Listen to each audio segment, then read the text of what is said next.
అంకాలమ్మగూడూరు గ్రామంలో ఒక horticulture assistant రైతుల దగ్గర శనగలు పంచుతామని చెప్పి రిజిస్ట్రేషన్ చేసుకుంటూ పెద్ద ఎత్తున డబ్బులు కలెక్ట్ చేయడం జరిగింది. దాదాపు 20 లక్షల రూపాయలు డబ్బులు కలెక్ట్ చేయడం జరిగింది. దానికి తోడు ఒక 40 టన్నుల ఎరువులు కూడా పంచుతామని చెప్పి రైతుల దగ్గర చలాన్లు కట్టించుకోవడం జరిగింది. కట్టించుకున్న తర్వాత రైతులు కూడా ధైర్యంగా హార్టికల్చర్ అసిస్టెంట్కు శనగ పంట రిజిస్ట్రేషన్ అంటే ప్రభుత్వానికి కట్టే డబ్బే కదా అని చెప్పి ధైర్యంగా డబ్బులు కట్టారు రైతులు. కట్టించుకున్న తర్వాత మొత్తం డబ్బులు కట్టించుకున్న తర్వాత అగ్రికల్చర్ అసిస్టెంట్ పూర్తిగా అబ్స్కాండ్ అయిపోయినాడు. కనపడ్డంలా 3 వారాలు అవుతా ఉంది. రైతులు వ్యవసాయ ఆఫీస్ దగ్గరికి, పోలీస్ స్టేషన్ దగ్గరికి, రాజకీయ నాయకుల దగ్గరికి తిరగని చోటంటూ లేదు. అందరి దగ్గరికి పోయారు.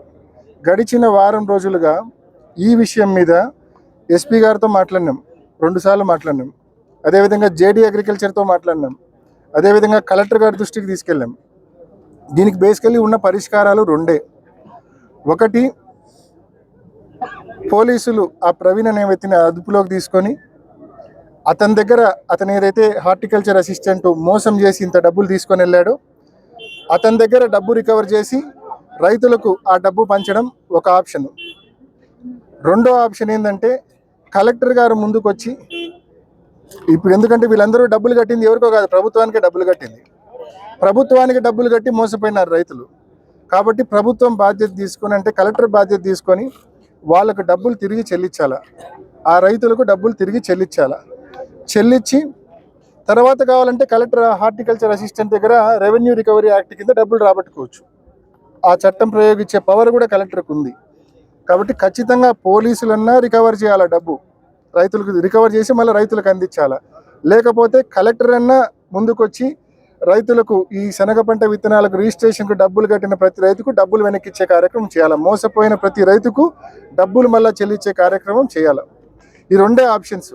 ఇప్పటికి 3 వారాలు అవుతుంది, నో సొల్యూషన్. అనేక సార్లు ఎస్పీ గారి దృష్టికి, కలెక్టర్ దృష్టికి, జేడీ అగ్రికల్చర్ దృష్టికి తీసుకుపోయినాం. ఇప్పటి వరకు నో పరిష్కారం. ఇవాళ అంకాలమ్మగూడూరు గ్రామానికి ఈ సమస్య మీద వస్తామని చెప్పి నిన్నటి మధ్యాహ్నం మేము చెప్తే దానికి మమ్మల్ని గ్రామంలోకి రానికుండా ఇంత హంగామా. దారి పొడవునా రాయలాపురం నుంచి సింహాదిపురం వరకు దారి పొడవునా పోలీసులు. మరి ఎవరికి వీళ్ళు కాపలా కాసారో అర్థం కావడంలా. నిన్న రాత్రి 144 సెక్షన్ విధిస్తూ మా అంకాలమ్మగూడూరులో ఉన్న నాయకులకు, రైతులకు అందరికీ నోటీసులు. మీరు ధర్నా చేసినా, లేకుంటే సచివాలయానికి పోయినా, లేకుంటే అసలు ఎంపీ ఊరికి వచ్చినా, ఏం చేసినా మీ మీద కేసులు పెడతాం. ఏమి దౌర్జన్యము? ఎవరికి కొమ్ము కాస్తారు మీరు? దొంగతనం చేసి పారిపోయిన హార్టికల్చర్ అసిస్టెంట్కి మీరు ఏమైనా కొమ్ము కాస్తాండరా? 3 వారాలుగా ఏమాత్రం ఈ సమస్యను మీరు పట్టించుకోకపోగా, ఈ సమస్యను పరిష్కారం చేసే విషయంలో ఏమాత్రం మీరు ధ్యాస పెట్టకపోగా, మళ్ళా పైపెచ్చు రైతులకు తోడుగా, రైతులకు సంఘీభావంగా ఎవరైనా వాళ్ళ కోసం వస్తే, వాళ్ళ గ్రామానికి వస్తే వాళ్ళని నిలువరించే కార్యక్రమం చేస్తున్నారు. ఎంత అన్యాయం ఇది, ఎంత ఘోరం ఇది! ప్రతి ఒక్కరూ ఆలోచించాల్సిన అవసరం ఉంది. మేము సూటిగా ఈ ప్రభుత్వానికి వారాలు అయిపోయింది, ఇంకొక వారం గడువు ఇస్తే అడిగి 4 రోజులు అవుతుంది. ఈ ఒక్క వారం గడువు ఇస్తూ ఉన్నాం ఈ ప్రభుత్వానికి. ఈ వారం రోజుల లోపల పోలీసులు రికవర్ చేసి డబ్బులు వెనక్కి కడతారా, లేకుంటే కలెక్టర్ గారు ముందుకొచ్చి ఆ డబ్బులు, ఎందుకంటే ప్రభుత్వానికి చెల్లించిన డబ్బు కాబట్టి, ప్రభుత్వానికి చెల్లించి రైతు మోసపోయినాడు కాబట్టి కలెక్టర్ గారు ముందుకొచ్చి రైతులకు, నష్టపోయిన మోసపోయిన రైతులకు డబ్బు తిరిగి చెల్లిస్తారా? ఈ 2 ఆప్షన్స్లో ఏ ఆప్షన్ ఫాలో అవుతారో మీ ఇష్టం, గవర్నమెంట్ ఇష్టం. బట్ రైతులకైతే వారం రోజుల లోపల మోసపోయిన ప్రతి రైతుకు, ఈ మాదిరి చలాన్లు కట్టిన ప్రతి రైతుకు డబ్బు వెనక్కి రావాలా, వాళ్ళ ఖాతాలోకి రావాలా. వారం రోజుల లోపల మీరు రైతుల ఖాతాల్లో డబ్బు జమ చేయకపోతే 8వ రోజు మేము తప్పకుండా దీని మీద పెద్ద ఎత్తున నిరసన కార్యక్రమం చేపట్టి మేము చేయదగ్గ పరిష్కారం ఆ రోజు ప్రకటిస్తాం. ఒకటి, అడిగింది కార్తీకో అవినాష్ రెడ్డో అయితే ఆలోచించాలా. అడిగింది గవర్నమెంట్ ఎంప్లాయీ అడిగినాడు. సో గవర్నమెంట్ ఎంప్లాయీ అడిగినాడు కాబట్టి నమ్మకంతో డబ్బులు కట్టినారు. అతను ఏదైనా రిసిప్ట్లు మీకు ఇచ్చిన రిసిప్ట్స్ కొనియండి, చూపిద్దాం.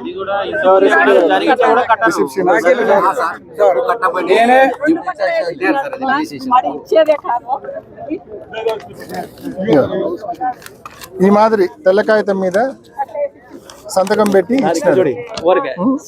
ఈ మాదిరి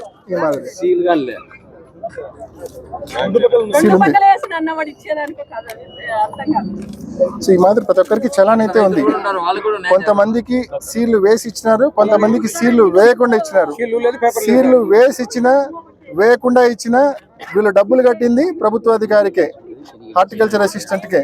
కాబట్టి సీల్ ఉందా లేదా అనేది అప్రస్తుతం, డబ్బులు కట్టించుకున్నారా లేదా అనేది ప్రస్తుతం. సో దాన్ని బేస్ చేసుకొని ప్రతి రైతుకు ఈ వారం రోజుల లోపల డబ్బులు చెల్లించాలా.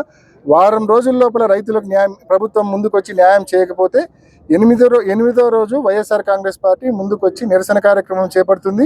మేము చేయదగ్గ పరిష్కారం కూడా ఆ రోజు ప్రకటిస్తాం. టోటల్ సంఖ్య ఎంత రైతుల సంఖ్య ఎంత మొత్తము 127 మంది రైతులకు సంబంధించి 127 అఫీషియల్, మరొక 40-50 మంది అన్అఫీషియల్, మొత్తం 160 నుంచి 170 మంది రైతులు 900 బ్యాగుల శనగలు రావాలా వీళ్ళకు. మొత్తం total scam to tune of 20 లక్షల పైచులు స్కామ్ ఇది.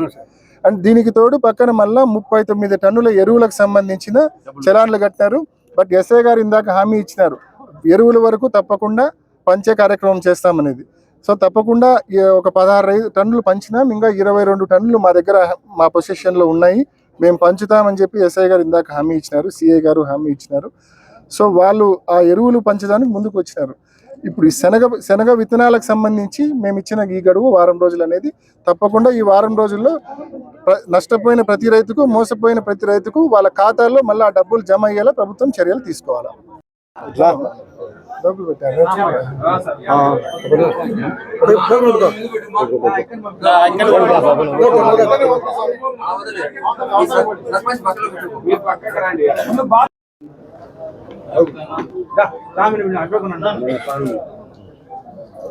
తీసుకోరా ముందు కూడా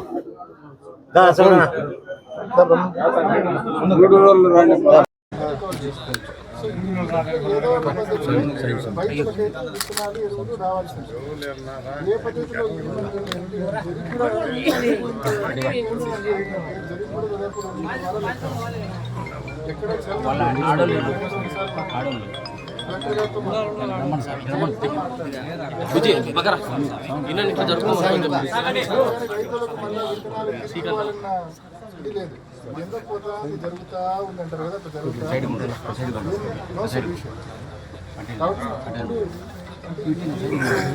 సీరియస్ గా తీసుకుని అరెస్ట్ చేసినారని చెప్పి తెలిసింది. ఏంటి, వాట్ ఈస్ ద స్టేటస్ అంటే ఇప్పుడు